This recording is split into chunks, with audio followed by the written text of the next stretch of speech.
Welcome to radiation academy. Radiation academy में आपका स्वागत है। कल हम लोगों ने पढ़ा था अर्थव्यवस्था का वर्गीकरण, यानी विश्व में अर्थव्यवस्थाएं कितने प्रकार की होती हैं। तो उसमें हमने सबसे पहले प्रकाश डाला था राज्य या सरकार की भूमिका के आधार पर।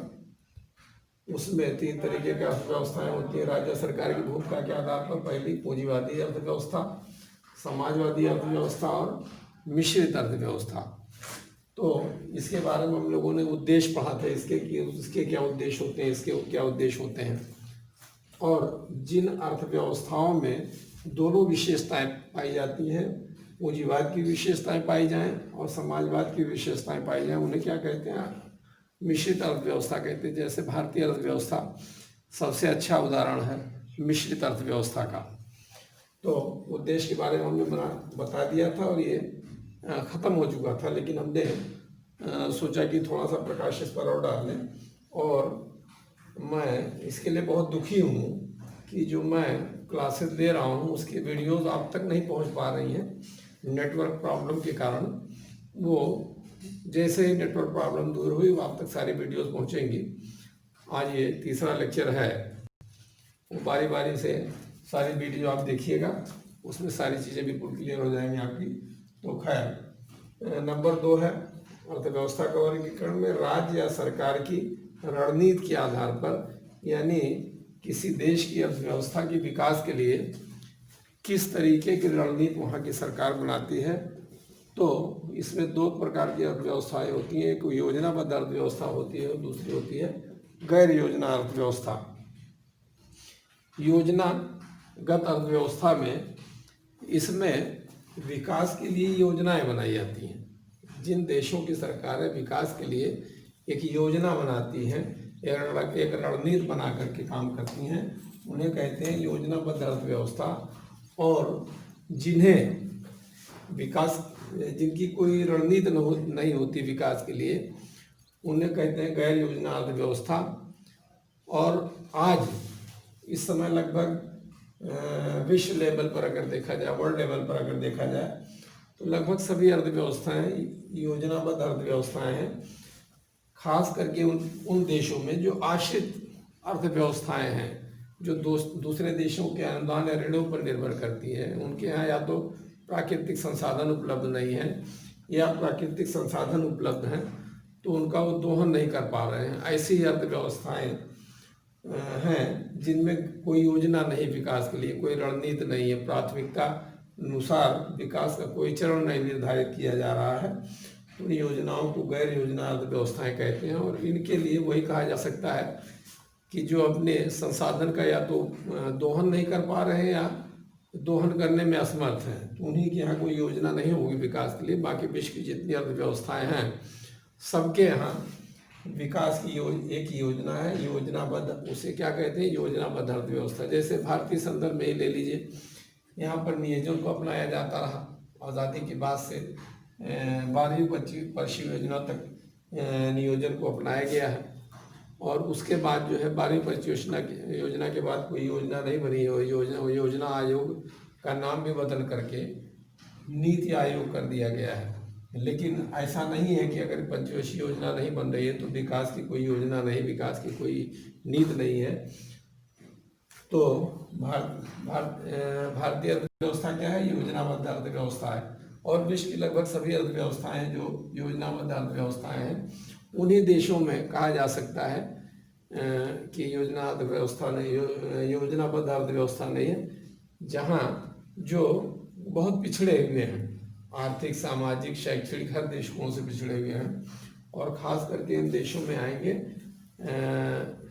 जैसे लैटिन अमेरिका के देश या गल्फ कंट्रीज, जिनके यहाँ प्राकृतिक संसाधन तो बहुत हैं लेकिन वो अपने प्राकृतिक संसाधनों का इस्तेमाल नहीं कर पाते हैं, तो इसलिए वो लगभग गैर योजनाबद्ध अर्थव्यवस्थाएं हैं और वो दूसरे पर आश्रित भी रहते हैं। अभी एक वर्गीकरण और आएगा, आत्मनिर्भर अर्थव्यवस्था, परस्पर निर्भर अर्थव्यवस्था और आश्रित अर्थव्यवस्था। तो गैर योजना अर्थव्यवस्था भी इसी कैटेगरी में आएगी। तो हमारे यहाँ अब एक एग्जाम्पल हम आपको देते हैं कि योजनाबद्ध अर्थव्यवस्था का उदाहरण क्या है। जैसे विकास की योजना बनती है हमारे यहाँ, विकास की योजना है पंचवर्षीय योजनाओं के माध्यम से। टैक्स, तो हम लोगों ने दूसरा वर्गीकरण किया है राज्य सरकार की रणनीति के आधार पर। तो उसमें जो है यानी विकास की किसी राज्य सरकार द्वारा क्या रणनीति अपनाई जाती है, तो उसमें दो वर्गीकरण होता है, योजनाबद्ध अर्थव्यवस्था और गैर योजना अर्थव्यवस्था। योजना अर्थव्यवस्था आज लगभग विश्व के सभी देशों में लागू है, कम ही देश ऐसे जिनके यहाँ कोई योजना नहीं है। और गैर योजना अर्थव्यवस्था जहाँ तक मेरे नितांत व्यक्तिगत विचार हैं, उन देशों में होगा जिनके यहाँ या तो प्राकृतिक संसाधन नहीं उपलब्ध हैं या फिर वो अपने प्राकृतिक संसाधनों का इस्तेमाल नहीं कर पा रहे हैं, दोहन नहीं कर पा रहे हैं। और इसमें वो अर्थव्यवस्थाएं आएंगी जो आश्रित अर्थव्यवस्थाएं हैं दूसरे देशों पर, अभी वो आगे आएगा। और तो आर्थिक आश्रित अर्थव्यवस्थाएं उन अर्थव्यवस्थाओं का आ जाता है जिनके पास संपदा नहीं है और वो दूसरे देशों के ऋण या अनुदान पर निर्भर करती हैं, उन्हें आश्रित अर्थव्यवस्थाएं कहते हैं। और वे लगभग इसी श्रेणी में आएंगे गैर योजना अर्थव्यवस्था पर, क्योंकि उनके यहाँ अपनी कोई जब विकास की लिए दूसरों पर आश्रित हैं तो पता नहीं उनके यहाँ योजनाएं रहती हैं, नई योजनाएं रहती हैं, ऐसे ही चलता रहता है। तो इस श्रेणी में वही देश आएंगे। तो इसमें योजना अर्थव्यवस्था थोड़ा और एक्सप्लेन कर लेते हैं क्या होता है। जैसे नियोजन के माध्यम से,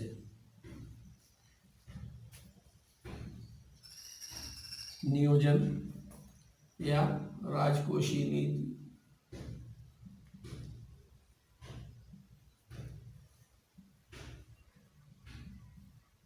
राजकोषीय नीति।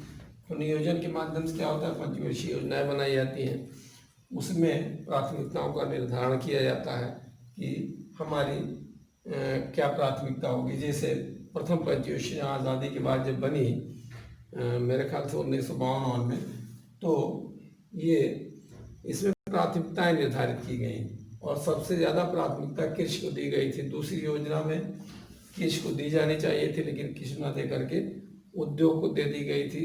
इसी तरीके और तमाम उस तरीके की प्राथमिकताएं निर्धारित करनी है, मतलब हमको किस चीज़ की आवश्यकता पहले है, हमको क्या करना चाहिए, सबसे ज़्यादा धन का आवंटन किस क्षेत्र में हमको करना चाहिए, तो वो नियोजन तय करता है।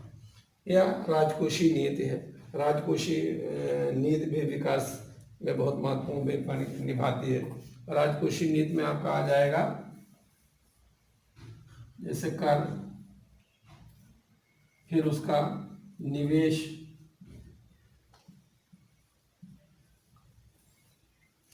चाहे वो करों के माध्यम से किया जाए या ऋण लेकर के ऋण निवेश।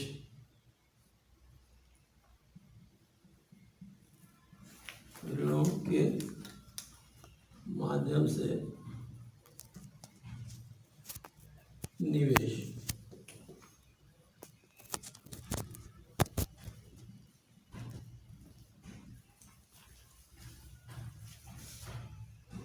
राजकोषीय नीति, कर के माध्यम से निवेश,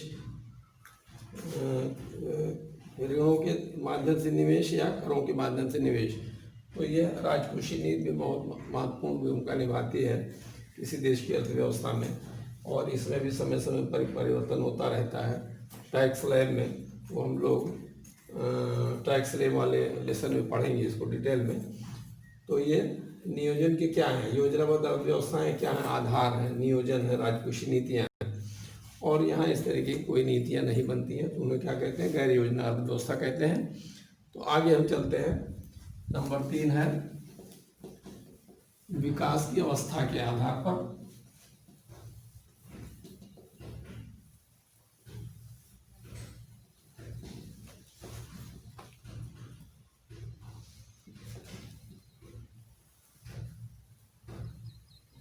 विकास की अवस्था के आधार पर नंबर 3,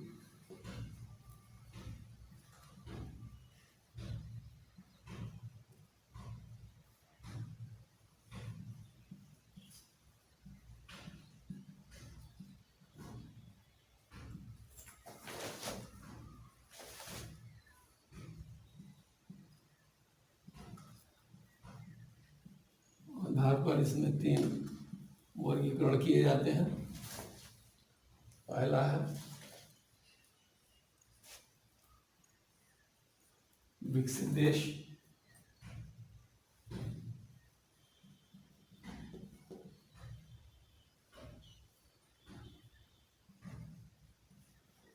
विकासशील देश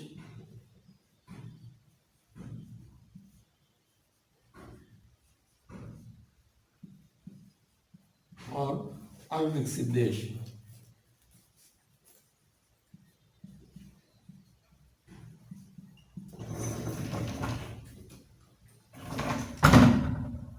अविकसित देश। तो विकासशील देश किन्हें कहा जाता है, विकसित देश किन्हें कहा जाता है और अविकसित देश किन्हें कहा जाता है, इसका आधार क्या है, इसको हम जान लेते हैं। संपूर्ण अर्थव्यवस्था को 3 क्षेत्रों में बांटा गया है। हम लोग बता दें, प्राथमिक क्षेत्र, यही कर लिया जाए, प्राथमिक क्षेत्र,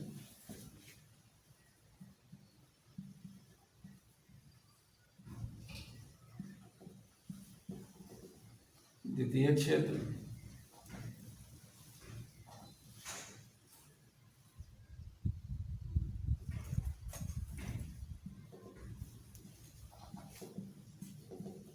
और तृतीय क्षेत्र।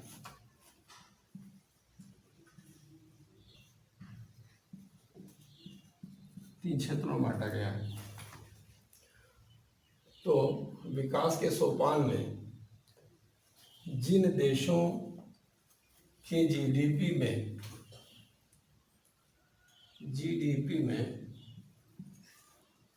इसका क्या, जीडीपी का फुल फॉर्म क्या है, ग्रॉस डोमेस्टिक प्रोडक्ट, इसको हम लिख लेते हैं।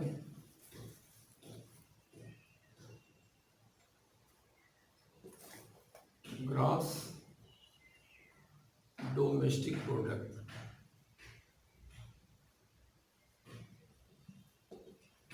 डोमेस्टिक प्रोडक्ट, ये आगे आएगा और डिटेल में जानेंगे। अभी नेशनल इनकम वाले लेसन में जीडीपी क्या है, जीएनपी क्या है, पर कैपिटा का इनकम है, नेशनल इनकम क्या है, जीएनपी एट मार्केट प्राइस क्या है, जीएनपी एट फैक्टर कास्ट वगैरह वगैरह सारी चीज़ें आएंगी आगे। तो विकास के सोपान में जिन देशों की जीडीपी में प्राथमिक क्षेत्र का योगदान और द्वितीय क्षेत्र का योगदान निरंतर कम होता जाए और तृतीय क्षेत्र का योगदान निरंतर बढ़ता जाए, उन्हें क्या कहेंगे, विकसित देश कहेंगे। और विकसित देशों की श्रेणी में आज वही देश आ रहे हैं जिन देशों ने औद्योगिक क्रांति के प्रारंभिक चरण में औद्योगिकरण की प्रक्रिया को अपना लिया था, औद्योगिकरण को अपना लिया था। वे देश क्या हैं, विकसित देश क्या हैं।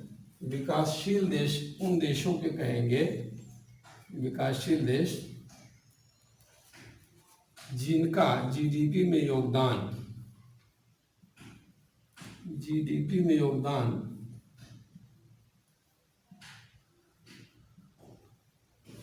प्राथमिक क्षेत्र,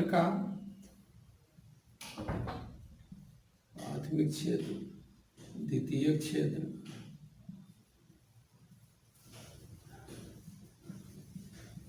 और तृतीय क्षेत्र,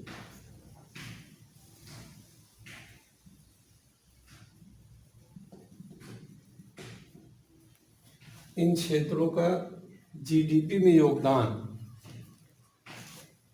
ये सबसे ज़्यादा प्राथमिक क्षेत्र का हो, फिर उससे थोड़ा सा कम द्वितीय क्षेत्र का हो और उससे भी कम तृतीय क्षेत्र का हो। यानी जीडीपी में सर्वाधिक अंश अगर प्राथमिक क्षेत्र का है, उससे कम अंश द्वितीय क्षेत्र का है, उससे कम अंश तृतीय क्षेत्र का है, तो क्या कहे जाएंगे, विकासशील देश कहे जाएंगे।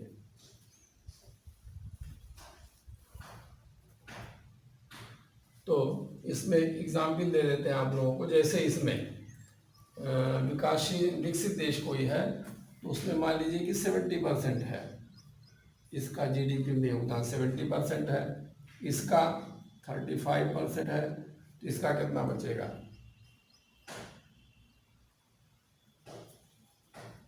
48% तृतीय क्षेत्र का।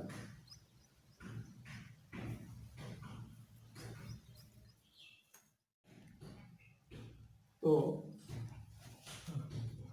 विकसित देश, विकासशील देश और अल्पविकसित देश, तो उसको कैसे हम कैटेगराइज करेंगे, कैसे डिफाइन करेंगे? विकसित देश कौन है, विकासशील देश कौन है, विकसित देश कौन है?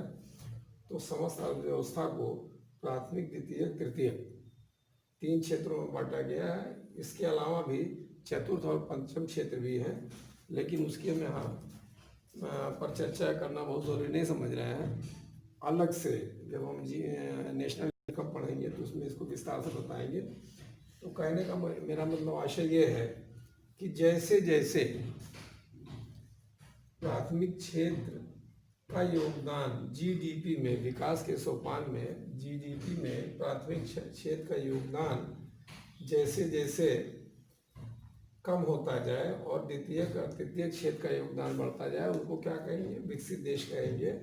और इसके अपोजिट, जैसे मान लीजिए कि यहाँ प्राथमिक क्षेत्र का योगदान जीडीपी में 17% है, यहाँ पर 35% है, यहाँ 48% है।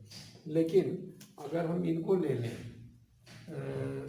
विकासशील देशों को, तो यहाँ पर परिस्थितियाँ थोड़ा सा बदल जाएंगी। यहाँ क्या हो जाएगा? इसमें सपोज करिए प्राथमिक क्षेत्र का योगदान 35% है। द्वितीय क्षेत्र का योगदान 48% है। तृतीय क्षेत्र का योगदान 17% है।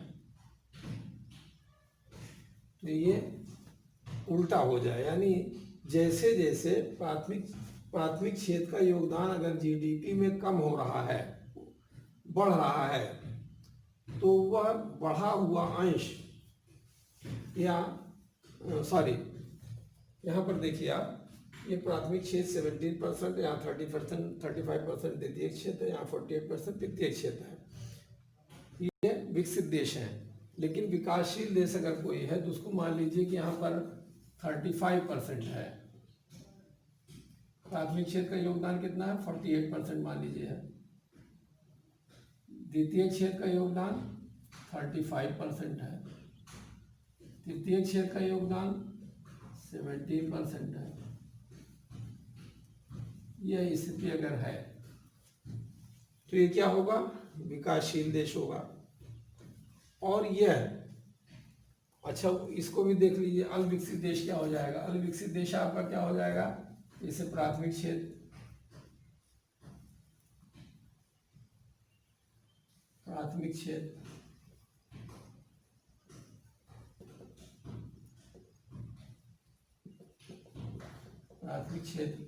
द्वितीय क्षेत्र,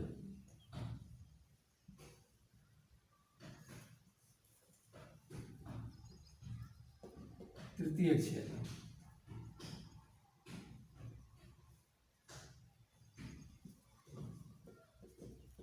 है। तो अल्पविकसित देशों में क्या होता है कि जीडीपी का सार्वदारामदार प्राथमिक क्षेत्र के पर निर्भर करता है, यानी प्राथमिक जीडीपी में प्राथमिक क्षेत्र का योगदान सर्वाधिक होगा, उससे कम योगदान द्वितीय क्षेत्र का होगा, उससे कम योगदान तृतीय क्षेत्र का होगा। तो मान लीजिए कि प्राथमिक क्षेत्र का योगदान यहाँ पर 65% है, 65%। अब बचा कितना? 35। तो यहाँ पर 20% है द्वितीय क्षेत्र का योगदान, 15% है तृतीय क्षेत्र का योगदान। तो ये क्या जीडीपी में, ध्यान दीजिएगा, जीडीपी हमने लिख दिया, बार बार लिखने की आवश्यकता नहीं है, यहाँ फिलहाल लिख देते हैं जीडीपी, ग्रॉस डोमेस्टिक प्रोडक्ट। तो यहाँ पर देखिए आप, प्राथमिक क्षेत्र का योगदान 65% है जीडीपी में, द्वितीय क्षेत्र का योगदान 20% है, और तृतीय क्षेत्र का योगदान 15% है। सब मिलाकर के 100% हो गए। तो अब यहाँ देखिए प्राथमिक क्षेत्र का योगदान क्या हो गया, 48% हो गया। यहाँ द्वितीय क्षेत्र का योगदान 35% हो गया, तृतीय क्षेत्र का योगदान 17% हो गया। तो ये जैसे जैसे प्राथमिक और द्वितीय क्षेत्र का योगदान कम होता जाए और तृतीय क्षेत्र का योगदान बढ़ता जाए, कहने का मतलब ये है कि जो प्राथमिक क्षेत्र का योगदान कम हो वह द्वितीय क्षेत्र में जुड़ जाए, और द्वितीय क्षेत्र का योगदान जो डीपी में कम हो वह तृतीय क्षेत्र में जुड़ जाए, तो वह क्या होगा, अल्पविकसित से विकसित और अल्पविकसित से विकासशील देश और विकासशील देश से विकसित देश की तरफ विकास के सोपान में अग्रसर होगा। तो अब हम चौथा वर्गीकरण लेते हैं।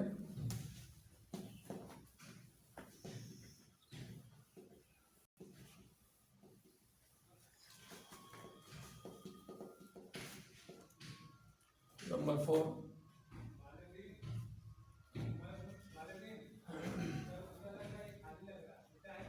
परस्पर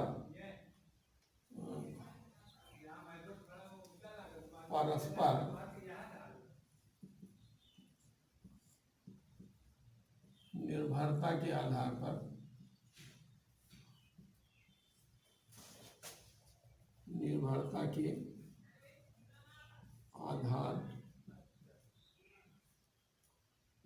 पर इसको भी हम 3 भागों में बांट सकते हैं। आत्मनिर्भर अर्थव्यवस्था,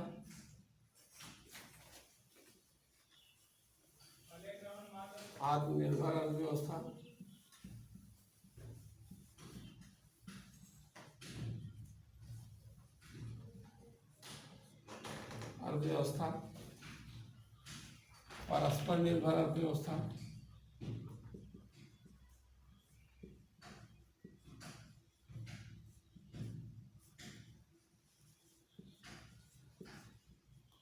और आश्रित अर्थव्यवस्था।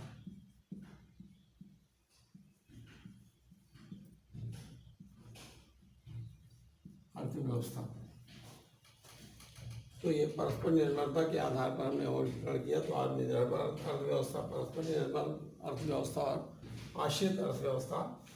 आत्मनिर्भर जैसे कि तमाम देश विभिन्न चीज़ों का अपनी आवश्यकताओं की पूर्ति के लिए उत्पादन करते हैं, लेकिन कुछ ऐसी कंट्रीज़ हैं जो जितनी भी उन्हें आवश्यकता है उसका उत्पादन अगर वो स्वयं कर ले रही है। हालांकि ऐसी कोई कंट्री नहीं है जो अपने समस्त आवश्यकताओं की पूर्ति स्वयं के उत्पादन के द्वारा कर ले। तो अगर हम मान लेते हैं कि कोई देश ऐसा है कि वह अपनी समस्त आवश्यकताओं की पूर्ति स्वयं द्वारा उत्पादित वस्तुओं से कर लेती है, यानी वो ना तो वह किसी से आयात करती है ना वह किसी से निर्यात करती है, तो उसको क्या कहेंगे, आत्मनिर्भर अर्थव्यवस्था, या इसी को कहेंगे बंद अर्थव्यवस्था।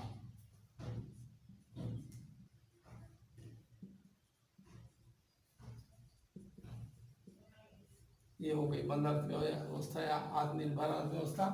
परस्पर निर्भर अर्थव्यवस्था, ये जो आधुनिक अर्थव्यवस्थाएं हैं इसी का स्वरूप है परस्पर निर्भर की।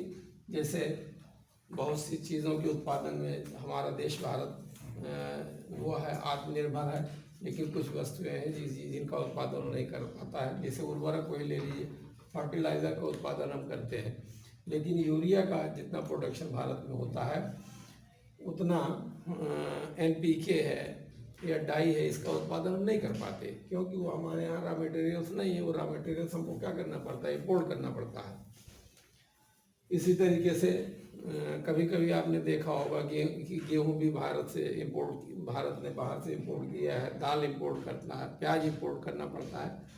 तो या हमारे यहाँ उत्पादन किसी चीज़ का अगर गड़बड़ हो गया, उत्पादन जितना होना चाहिए था, जितना उसके पहले होता रहा है, नहीं हो पा रहा है, तो हम क्या करेंगे, उसकी आवश्यकता की पूर्ति के लिए कहीं बाहर से किसी कंट्री से इंपोर्ट करेंगे। और इंपोर्ट इसलिए करेंगे कि मूल्यों के दाम बढ़ने न पाएँ। और मूल्यों को नियंत्रित इसलिए किया जाता है कि संबंधित अर्थव्यवस्था समाजवादी अर्थव्यवस्था है या मिश्रित अर्थव्यवस्था। इसके पहले भी हमने बहुत डिटेल में इसको समझाया है। तो परस्पर निर्भर अर्थव्यवस्थाएं वे अर्थव्यवस्थाएं हैं जिनका बाहरी देशों में व्यापारिक संबंध रहता है। बाहरी देशों से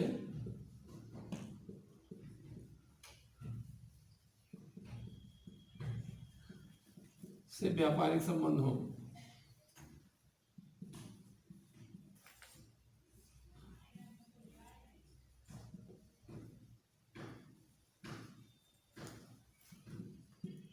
उन्हें क्या कहेंगे? परस्पर निर्भर अर्थव्यवस्था कहेंगे। आश्रित अर्थव्यवस्था उन अर्थव्यवस्थाओं को कहा जाता है, अभी हमने पहले इसके पहले भी बताया था कि गैर योजना अर्थव्यवस्था, तो वो उन अर्थव्यवस्थाओं को आश्रित अर्थव्यवस्था कहा जाता है जो या तो अपनी प्राकृतिक संसाधनों का दोहन नहीं कर पाते हैं या उनके यहाँ प्राकृतिक संसाधनों की कमी है, तो वे देश विकास के लिए दूसरे देशों के ऋणों और अनुदान पर निर्भर करते हैं, उन्हें कहते हैं आश्रित अर्थव्यवस्था। नंबर अब लास्ट अंतिम है, ये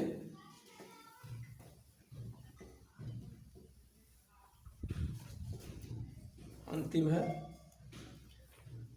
अन्य देशों के साथ। नंबर 5, अन्य देशों के साथ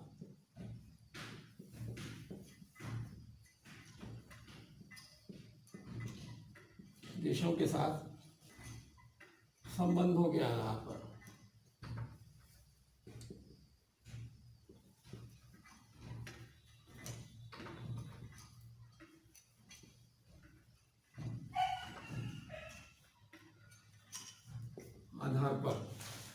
इसमें दो होते हैं, बंद अर्थव्यवस्था, दूसरी खुली अर्थव्यवस्था।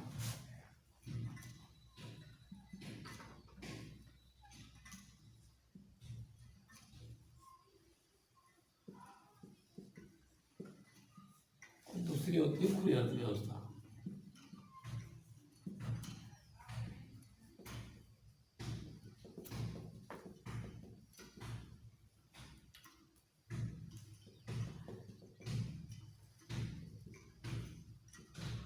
खुली अर्थव्यवस्था, बंद अर्थव्यवस्था उन अर्थव्यवस्थाओं का जाता है जिनका अन्य देशों से व्यापारिक संबंध ना हो, यानी आयात निर्यात किसी बाहरी देश न करते हो, अपने समस्त आवश्यकताओं को स्वयं के उत्पादन द्वारा कर लेते हैं। खुली अर्थव्यवस्था उन अर्थव्यवस्थाओं कहते हैं जिनके अन्य देशों से व्यापारिक संबंध हो, यानी कुछ चीज़ों को तो निर्यात करते हो दूसरे देशों का, और उस चीज़ों का दूसरे देशों से वो आयात करते हैं, उन्हें क्या कहते हैं? खुली अर्थव्यवस्थाएं कहते हैं।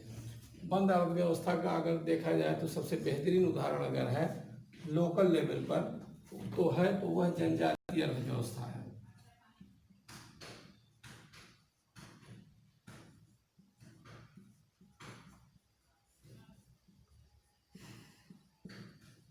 इसका बेहतरीन उदाहरण है जनजातीय अर्थव्यवस्था, क्योंकि ये